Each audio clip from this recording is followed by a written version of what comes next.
Hey everyone, welcome to Spell Bee. Let's talk about Ananya Pandey. कैसे वो recently झूठ बोलती हुई पकड़ी गई. This is the test of bronzer, which all are saying that I've put. I'm gonna come back and find you. It's called going on a good holiday and getting a tan.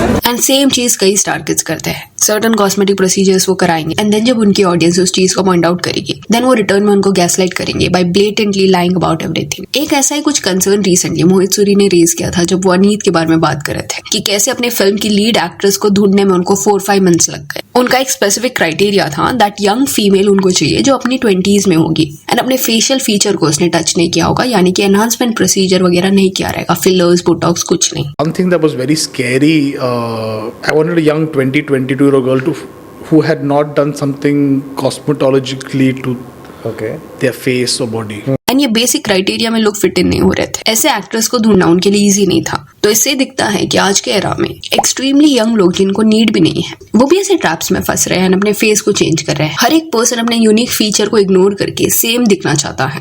Bollywood में जो star kids है उनका list आप देख लो, hardly ऐसा कोई होगा जिसने कॉस्मेटिक प्रोसीजर नहीं कराया रहेगा. अनन्या पांडे से अगर स्टार्ट करें तो रिसेंटली बैट्स ऑफ बॉलीवुड के वक्त अनन्या का क्लिप वायरल गया था बिकॉज वो जो उसका फेक टैन लुक था वो बहुत ज्यादा ऑफ था, मैच नहीं कर रहा था शेड. एंड उसी चीज को कमेंट्स में लोग पॉइंट आउट कर रहे थे कि दिस इज लुकिंग ऑड. अभी ये क्लिप में बहुत ज्यादा एविडेंट था कि ये नेचुरल टैन नहीं है. स्टिल अनन्या को ये प्रूव करना था कि उसने कुछ ब्रॉन्जर यूज नहीं किया है. उसने एक वीडियो बनाया जहाँ पे वो एक व्हाइट क्लॉथ लेती है, हल्के हाथ से अपने हैंड्स पे रब करती है, दिखाती है कि देखो कुछ भी ट्रांसफर नहीं हुआ है, ये ब्रॉन्जर नहीं है, ये मैं वेकेशन पे गई थी इस वजह से टैन हो गई. पहली चीज तो ये लुक के बारे में लोग डिस्कशन नहीं कर रहे थे. वो बैट्स ऑफ बॉलीवुड में जो लुक देखने मिला था उसके बारे में बात हो रहा था. एंड खुद अनन्या ने इस टॉपिक को हाईलाइट कर दिया है बाय लाइंग अबाउट दिस. जो भी ऐसे फेक टैन प्रोडक्ट्स यूज करते होंगे उनको ये पता होगा कि प्रोडक्ट जो है वो सूखने के बाद इतना इजीली ट्रांसफर नहीं होता. अगर ट्रांसफर इतने क्विकली होता तो सेलिब्रिटीज जब एक दूसरे को हक करते तो उनके कपड़ों पे लग जाता. तो इन्हें में कपड़ा लेके स्लाइटली उसको रफ करना प्रूव्स नथिंग. आई नो ये बॉडी मॉडिफिकेशन के अंडर नहीं आता, बट पॉइंट हियर इज कि इतना बेसिक चीज कि शेड मैच नहीं हुआ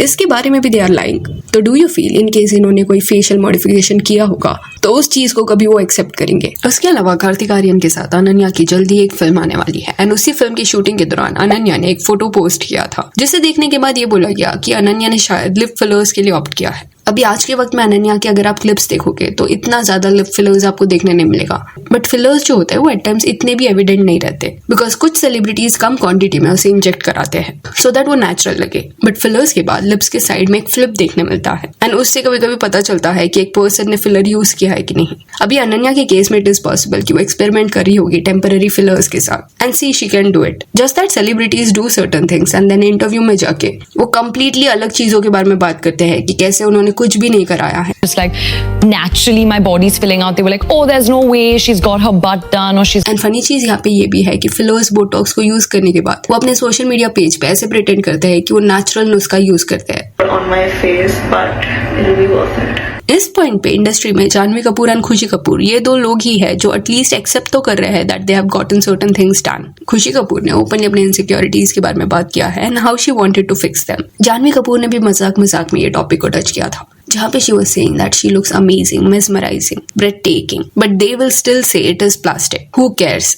I look stunning. I look mesmerizing. I look breathtaking. Here they're gonna say it's plastic, but who cares? And see अगर ये लोग एक्टर्स नहीं होते तो मे बी इनके फिलर्स एंड बोटॉक्स यूसेज के बारे में कोई बात नहीं करता. बट यहाँ पे फैक्ट ये है कि ये लोग एक्टर्स है, स्क्रीन पे कॉन्स्टेंटली यही लोग देखने मिल रहा है तो ये लुक्स जो भी है वो नॉर्मलाइज होते जा रहे हैं. एंड एक्टर्स के केस में जब इतना ज्यादा बोटॉक्स एंड फिलर्स पे ये लोग डिपेंडेंट हो जाते हैं तो उसके बाद एक मेस क्रिएट होता ही होता है बिकॉज वो स्ट्रगल करते हैं एक्सप्रेशंस देने के लिए. तुम्हारा नाम अर्जुन शर्मा है क्या? एंड अगर सिर्फ किसको इंस्टाग्राम मॉडल बनना रहता देन उस पॉइंट पे अंडरस्टूड भी है कि वो एक फ्लॉलेस स्किन चाहते हैं जिस वजह से they are opting for such things. But अगर आपको एक्टिंग करनी है एंड स्टिल आप ऐसे प्रोसीजर्स के लिए ऑप्ट कर रहे हो then that is a bad decision. अभी के स्टार किड्स आप देख लो, जानवी कपूर, खुशी कपूर, शनाया, देन अनन्या. स्क्रीन पे जब ये लोग आते हैं चाहे वो अलग अलग फिल्मों में ही क्यों ना देखने मिल रहे हो स्टिल बहुत ज्यादा सिमिलैरिटी इनके फीचर्स में देखने मिलता है. तो अभी का ब्यूटी स्टैंडर्ड यही है एंड एक स्टेटमेंट या यू कैन से एक टर्म है जो वेस्ट में बहुत ज्यादा यूज किया जाता है, everyone has the same face. जो हॉलीवुड सेलिब्रिटीज हैं उनके लिए बहुत ज्यादा यूज किया जाता है बिकॉज हो क्या रहा है कि कॉस्मेटिक सर्जरी की वजह से इन अ वे सब लोग अपने फीचर्स को सेम वे से बदल रहे हैं. But if you notice even अभी बॉलीवुड में भी सेम चीज होने लगी है एंड ये फेशियल फीचर में जो डिफरेंस होता था यूनिकनेस को एम्ब्रेस किया जाता था, वो आज के वक्त में देखने नहीं मिल रहा। प्रीवियस एरा के एक्टर्स आप देख लेना, माधुरी दीक्षित, काजल, रानी मुखर्जी, कोंकणा सेन शर्मा, बिपाशा बासु, करीना कपूर, सबके फीचर्स डिफरेंट थे एंड वो लोग सेम बॉक्स में फिट होने का ट्राई नहीं कर रहे थे। खुद में वो बहुत ज्यादा कॉन्फिडेंट थे एंड इसलिए जब भी वो स्क्रीन पे आते हैं उनका खुद का एक स्क्रीन प्रेजेंस रहता है, ऑरा रहता है। बट आज के फेज में वो ऑरा लोगों में मिसिंग है एंड सीरियस प्रॉब्लम यहाँ पे ये भी देखने मिला है कि सर्टन स्टार किड्स के जो पेरेंट्स है वो अपने बच्चों को इन वे इन्फ्लुएंस करते होंगे या एडवाइस करते होंगे कि वो सर्टन कॉस्मेटिक प्रोसीजर्स करा ले, वो भी यंग एज में, नो सर्जरी हो या स्किन लाइटनिंग प्रोसीजर्स हो। वो यंग एज से ट्रांसफॉर्मेशन प्रेफर करते हैं। कुछ लोगों के केस में इट इज सेड कि टीनेज ईयर्स में ये करा दिया गया था and this is really sad because वो फेज में लोगों में वो मैच्योरिटी नहीं रहती, स्टिल इतना बड़ा डिसीजन उन्हें लेना पड़ता है। नायसा देवगन का केस आप ले लो।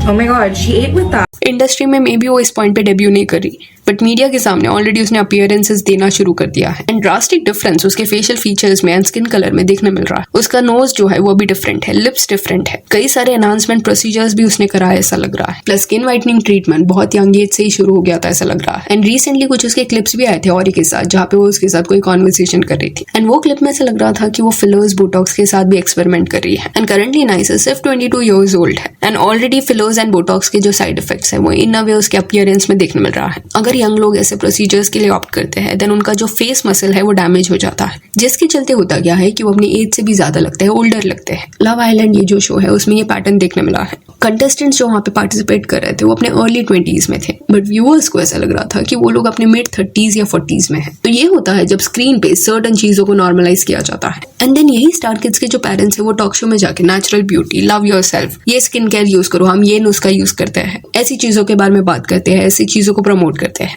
जबकि खुद भी वो स्किन वाइटनिंग ट्रीटमेंट ले चुके हैं। And if you have this misconception कि ऐसे सेलिब्रिटीज या ऐसे ब्यूटी स्टैंडर्ड से कोई भी इन्फ्लुएंस नहीं होता then you are wrong. Example ले लो बैड विनियर्स का। एक्टर्स स्क्रीन पे ऐसे विनियर्स को यूज करते हुए दिखाई दे रहे हैं तो स्क्रीन पे ऐसे स्माइल को देखने की वजह से लोग अपने यूनिक स्माइल को एक्सेप्ट करने की जगह उसको रूइन कर रहे हैं by opting for bad and bulky veneers. Anushka Mitra का केस आप ले लो, स्टनिंग स्माइल था उसका, still she opted for veneers and जब स्माइल ट्रांसफॉर्मेशन उसने कराया उसके बाद उसके फैंस ने ये पॉइंट आउट किया कि जरूरत क्या था, this is looking very odd. Original smile जो उसका था वो कितना ज्यादा प्रिटी था। अपूर्वा के केस में भी यही हुआ, बल्कि विनियर्स के लिए उसने भी ऑप्ट किया है। तो दो ये सारे जो भी कॉस्मेटिक एनहांसमेंट प्रोसीजर होते हैं इसको ओपनली प्रमोट नहीं किया जाता बट सबलिमिनल वे से this is getting promoted. Subliminal मतलब कि बिना जोर से बताए जस्ट सर्टन चीजें दिखा के आपके सबकॉन्शियस माइंड में इसको डाला जाता है, ऐसे प्रोसीजर्स के बारे में फीड किया जाता है so that down the line कभी ना कभी आप इससे इन्फ्लुएंस हो एंड इसके लिए ऑप्ट करो। हॉलीवुड में भी यही हुआ है। 10 इयर्स पहले जब सेलिब्रिटीज ऐसे प्रोसीजर्स कराते थे तब लोगों को ये ऑड लगता था कि इतना ज्यादा फिलर लिप्स में इंजेक्ट क्यों किया जाता है बट अभी 2025 में आप हाल देखो, मेजॉरिटी लोगों ने कुछ ना कुछ अपने लिप्स में इंजेक्ट किया है, एक वियर्ड पाउट है उनका and this is the new normal. इसको अभी ऑड कंसिडर नहीं किया जाता तो लोग इन्फ्लुएंस होते हैं। राजकुमार राव के साथ भी सेम केस हुआ था। लोगों ने नोटिस कर लिया था कि चिन फिलर्स कॉन्स्टेंटली वो यूज कर रहे हैं बिकॉज उनकी वाइफ के अपीयरेंस में भी ड्रास्टिक डिफरेंस देखने मिला था एंड उनकी वाइफ जो है वो constant Botox and filler use करती है। तो राजकुमार राव में भी जब ये चेंजेस देखने मिले एंड लोगों ने इस चीज को पॉइंट आउट किया तब इसके बारे में रिस्पॉन्स देते वक्त ऐसा लगा कि राजकुमार कंप्लीटली ऑनेस्ट नहीं हो रहे बिकॉज ही सेड कि 8 इयर्स पहले उन्होंने फिलर्स यूज किए थे। I did what I had to do 9 years back. But 8 साल पहले अगर आप कुछ करा रहे हो तो सडनली 8 साल बाद उसका चेंज देखने नहीं मिलेगा। इट फेल्ट एज इफ कि रिसेंटली उन्होंने चिन फिलर कराया है जस्ट दैट उस चीज को वो एक्सेप्ट नहीं करना चाहते थे। उनके चॉइसेस के लिए no one is scrutinising them but फिर दोनों साइड से प्ले मत करो। नेचुरल ब्यूटी के बारे में प्रीच करना एंड लोगों को मिसलीड करना कि ऐसा फ्लॉलेस स्किन या फुलर लिप्स अटेन करना is very easy by using certain products और नुस्खास, that is wrong. So yeah, that's it for this video. Do let me know कि जो स्टार किड्स है आज के वक्त में वो जो एक अपीयरेंस में फिट होने का ट्राई कर रहे हैं इसके बारे में आपका क्या कहना है। If you want can follow us on Instagram जिसका लिंक आपको डिस्क्रिप्शन में मिल जाएगा। और ये वीडियो अच्छी लगी तो लाइक एंड शेयर करें और ऐसे और अपडेट्स के लिए चैनल को प्लीज सब्सक्राइब करें। Thank you.